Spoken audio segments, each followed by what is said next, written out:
Alright, so I'm gonna try and record this in one take. I'm gonna be real. I'm transferring some videos from my phone to a other hard drive, and it's so strange because basically, um, no one watches these videos. Well, I say no one, a few people, a few legends out there. You know who you are. Um, and there's one guy in particular he's just thirst for content. He needs those Mr. Mighty McD videos, and he just needs to hear this voice. And it's become so surreal because this person in particular, Ed, I don't speak to him that very much. Well, at least not that often.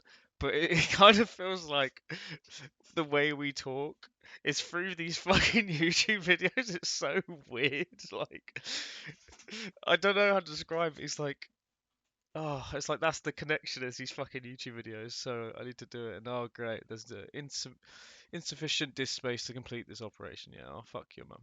All right. So what I'm going to talk about in this little video, I'm not going to spend too long making it. Busy boy, you see. Not really, but yeah. I'm just going to talk about stuff in December, really. Essentially, what I watched, what I recommend.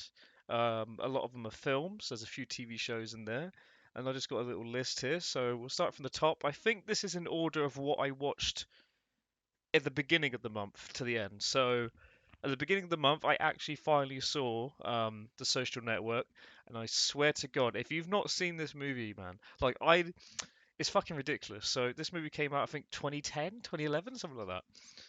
And I knew it was good, and I just kept putting it off, and I just thought, oh, it wouldn't be that interesting, Facebook story, I don't give a shit. And I fucking watched it, I loved it, and I was really pissed off how quick it ended. Like it's 2 hours long, but it feels like 30 minutes. It's like, oh my god, this is such a good movie. I could watch literally 2 more hours of it. It could be longer than fucking Lord of the Rings Extended Edition. I love it, but yeah, really fucking good movie. Definitely watch that. The next one, Hell or High Water. Now, I extremely recommend that as well. By the way, I'll give some cheeky number scores. So, Social Network, honestly, no joke, I give a 9 out of 10. It was fantastic. Hell or High Water, I give about an 8, maybe close to a 9. Um, it's so strange. So basically, you got Chris Pine, who's been in the Star Trek films, and he's in Wonder Woman as well. That's the pilot, whatever the fuck his name is, the love interest basically. It fucking sucks because in this movie it shows how much of a good actor he is and how diverse he can be. He's like playing as this Texas guy, and the base of the film is about this him and his brother, played by Ben Foster. They need to get money essentially to keep this house going. They find oil on. And basically support his family or his ex-wife's family or whatever. Chris Pine, and they end up robbing little banks around the Texas area, and hijinks ensue. It's not a comedy; it's more of a. I mean, there's comedic moments, but it's more of sort of a serious drama. But it's a fun one though. Like you got Jeff Bridges. He's like this old school sheriff. He's like in his 70s or something. He's like about to retire, and he decides to try and chase these guys. And obviously he has knowledge of being an old guy and knowing what to do, and it's not a very long movie. I think it's literally just an hour and a half, bang on, and it's a really fun movie. So I'd actually highly recommend it. I'd try not to say too much about it because you should really watch it for yourself. But if you want a movie about, two brothers bonding and crazy shit happening over the course of an hour and a half in Texas, then definitely recommend it. The next one is Dallas Buyers Club. I heard a lot of good things about this. I don't know because I watched Hell High Water. I was kind of thinking for some reason Matthew McConaughey was going to be this movie, but he wasn't. And I was like, oh shit, I kind of want to watch a Matthew McConaughey movie. But I've seen Interstellar, and I was just kind of like, oh, what else is there? Like, I know he's got a couple of other films, so I'm just kind of like, that's the main one. Um, and everyone was talking about this film when it came out. It was like Dallas Buyers Club, Dallas Buyers Club. You got to see it, got to see it, bro. That film is mad. The shit that happens in that movie is insane. In terms of the fact that it's a real true story as well. It's just incredible what happens. And it's basically about a guy and what he did for AIDS research, essentially. And it opens your light in that, it's not just a gay thing, it can come from drugs and God knows what. And it's about him partnering up with this transvestite and trying to essentially push AIDS as a topic for sorting out a cure for it. And it's an incredible film. he fucking travels to Japan, I think, at one point. It's just like, what the fuck? And he's basically like this old school like rodeo guy.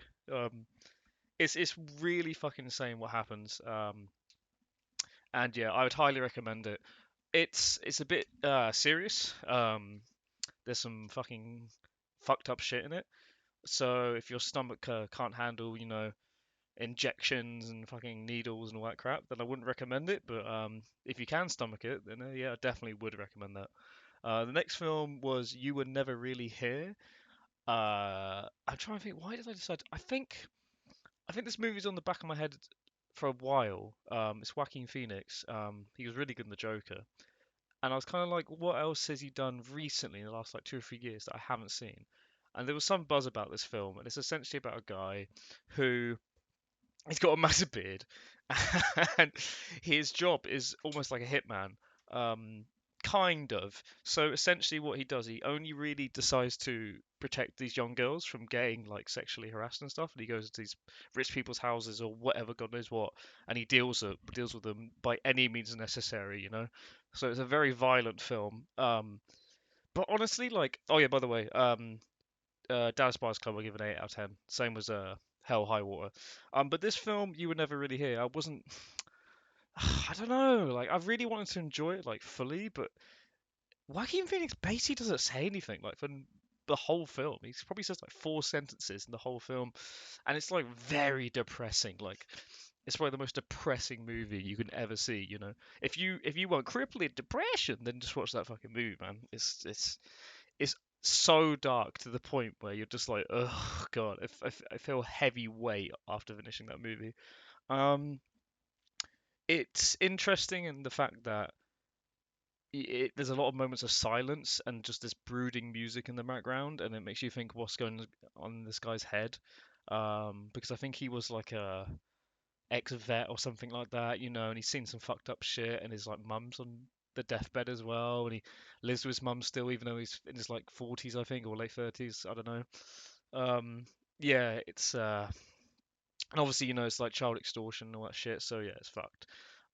But yeah, I don't know. I don't know if I recommend it really.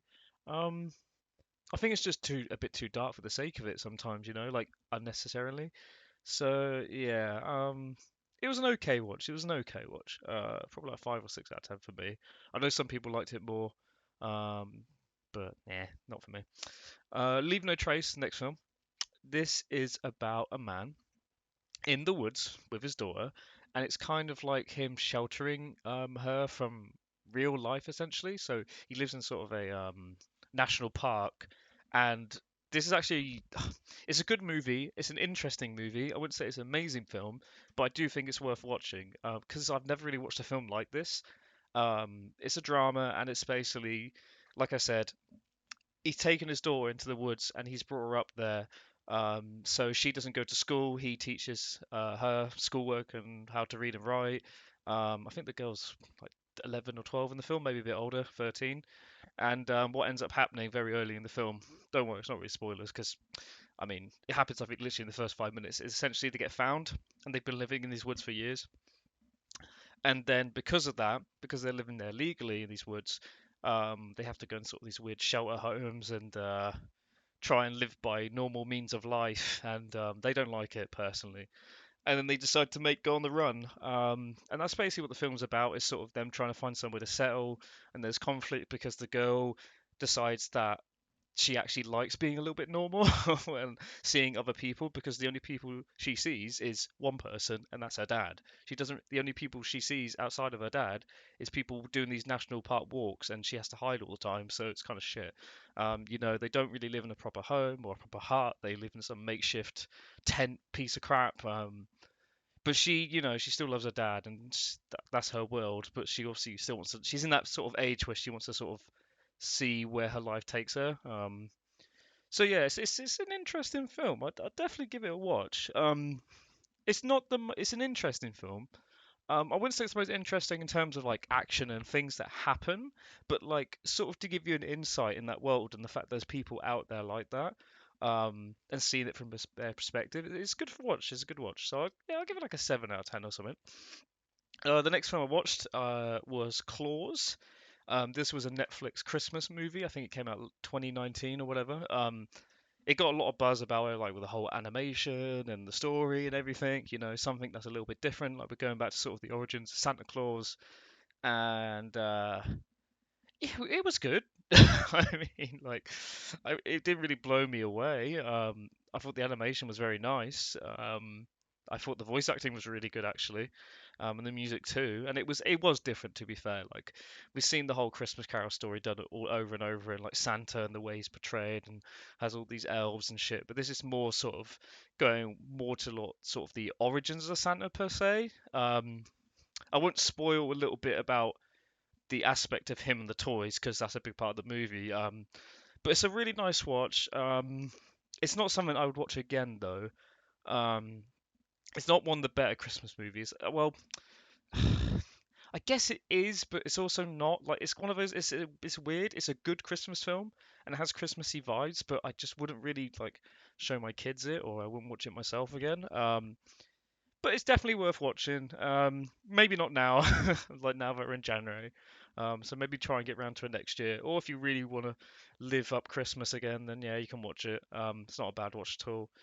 And yeah, there's just not much really to say about it. It's a bit strange because in that you watch it and you think, oh, this could be a very Christmassy movie, but it doesn't really feel like a Christmas movie until literally like probably like the last 20 minutes of the film. It's about an hour and a half or just over that.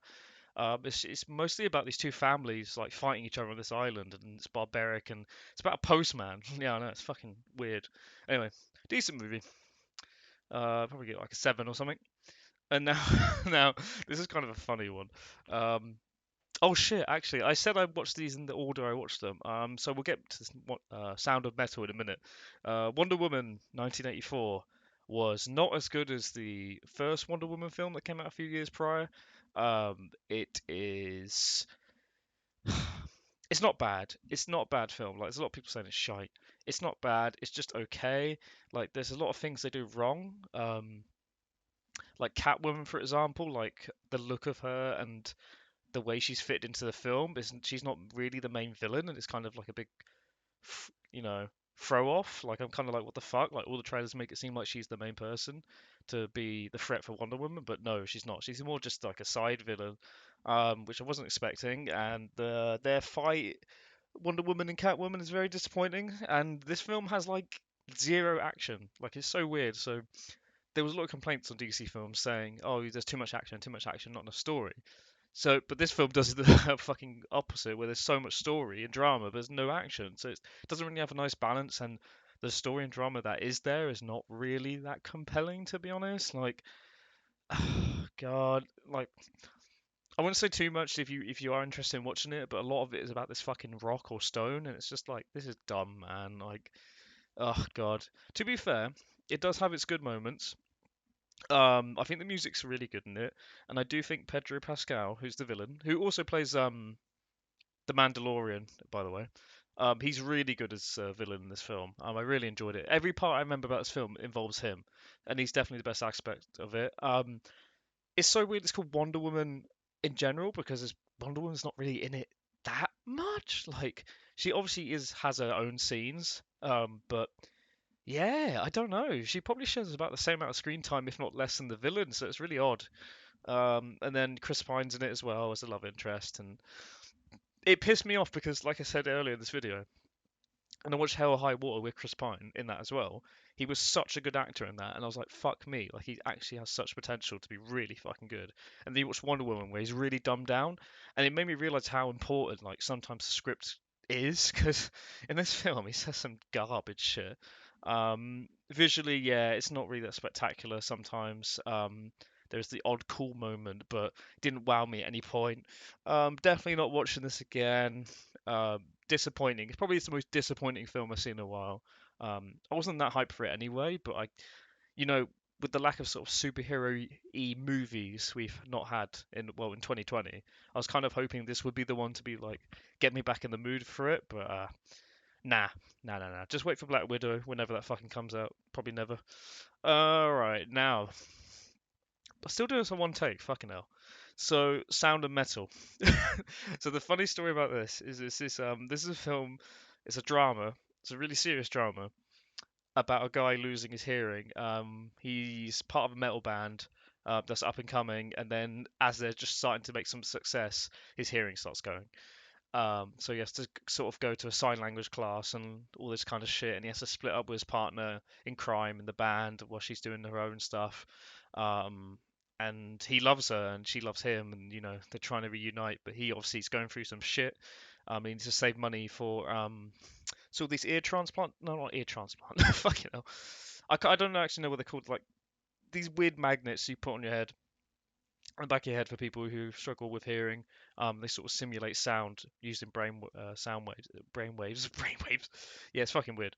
Um, but yeah, it's a super heavy drama movie, and watched it on Christmas of all days. You'd think I'd watch Claws on Christmas, but no.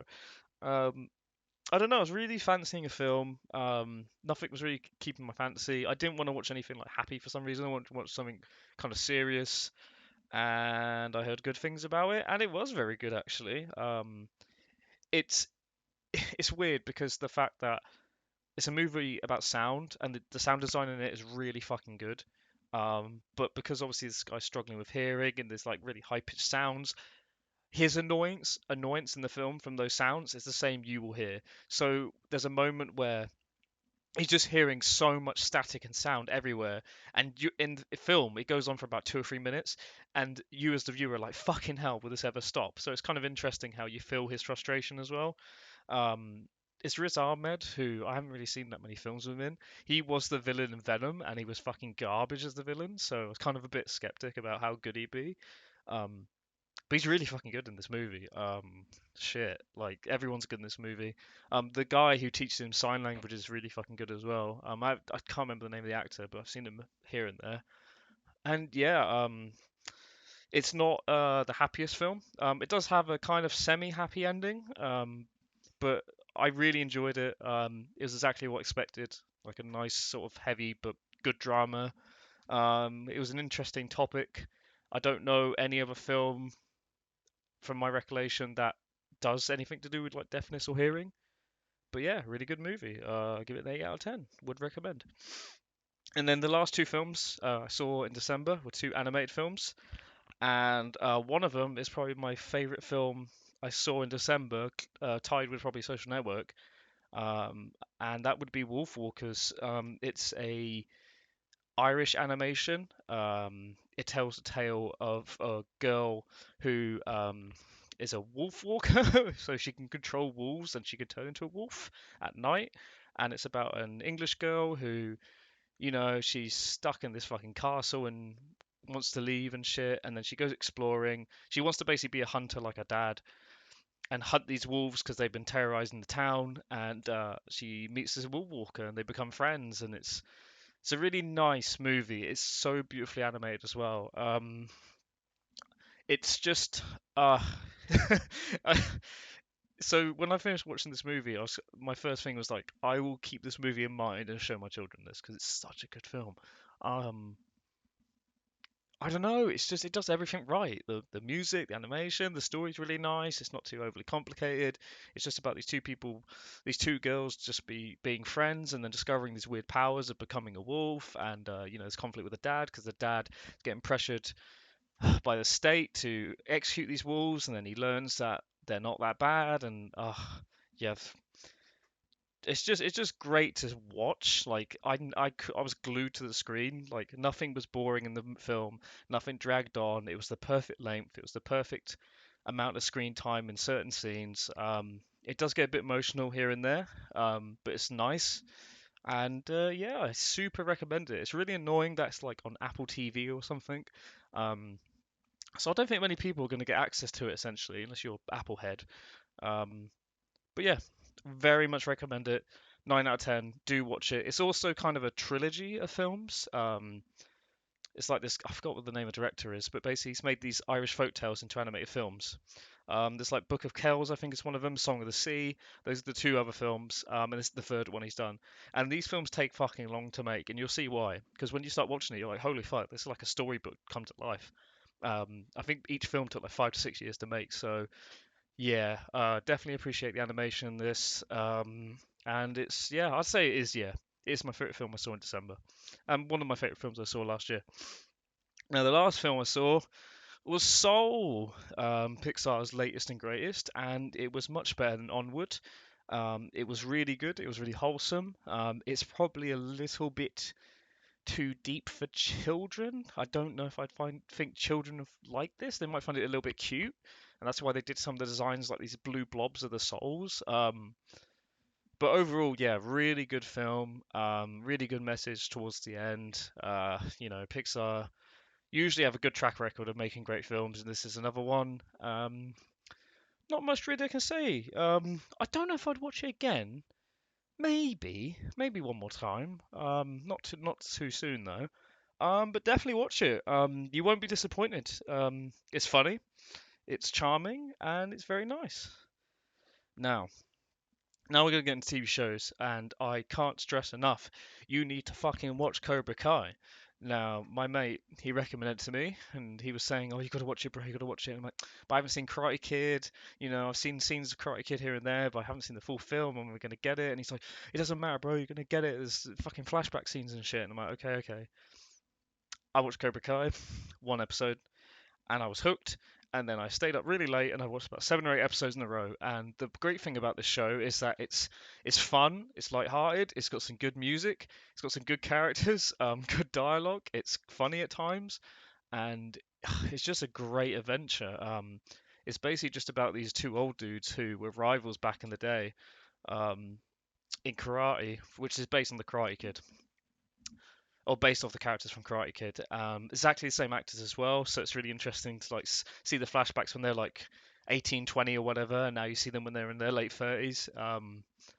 Oh man, it's fucking awesome. I can't recommend it enough. It's one of the best shows I've seen in a long time. It's super easy to get into, with every episode being about half an hour. It's on its third season right now, and I'm watching through that, and it's been really good.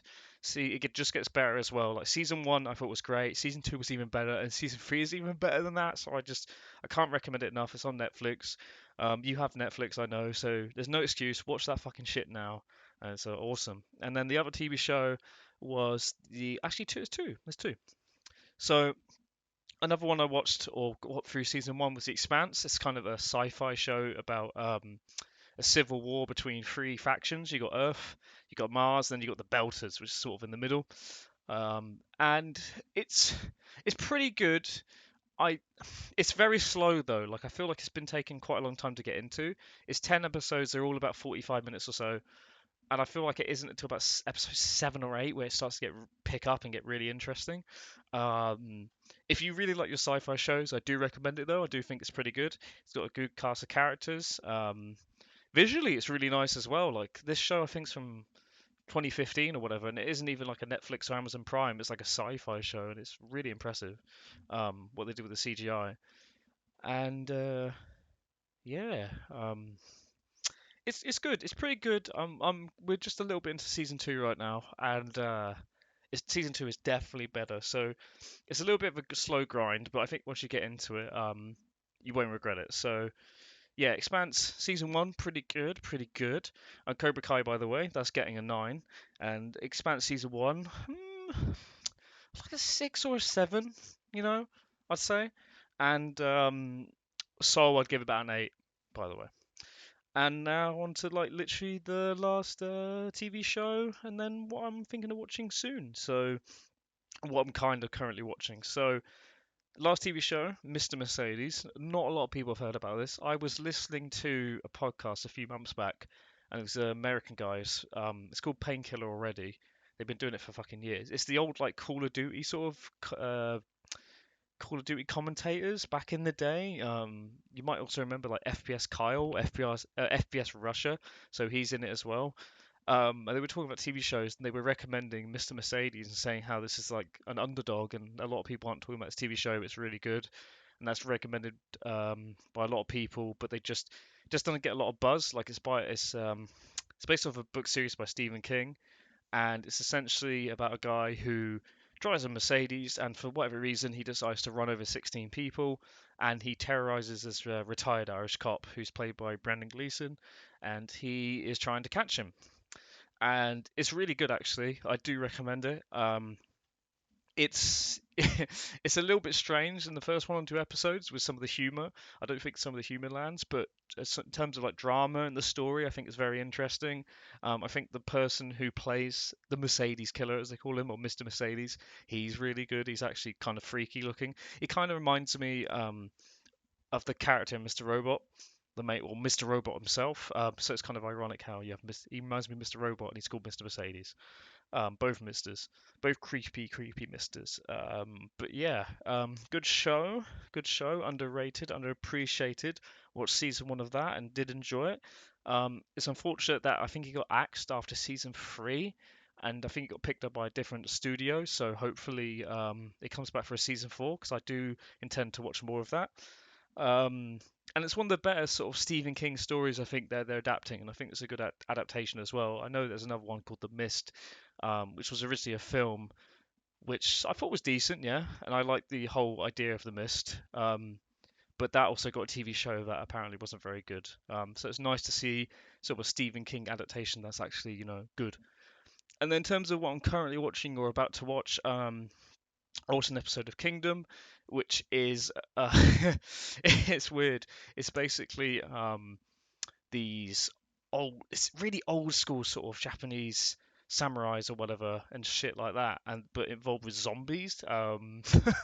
It's really good though. It's really good. I do recommend that. It's kind of surprising because you think it's going to be like this super serious, like historically accurate fucking show, and then all of a sudden there's fucking zombies towards the end.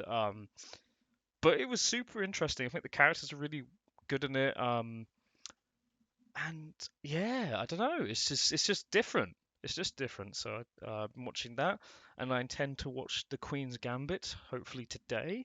Been putting that for ages. I've been hearing so many good things about it. The topic of chess um, has been buzzing. Well, at least was buzzing in 2020 with all these chess tournaments on Twitch and stuff like that. And I don't know. It's kind of interesting.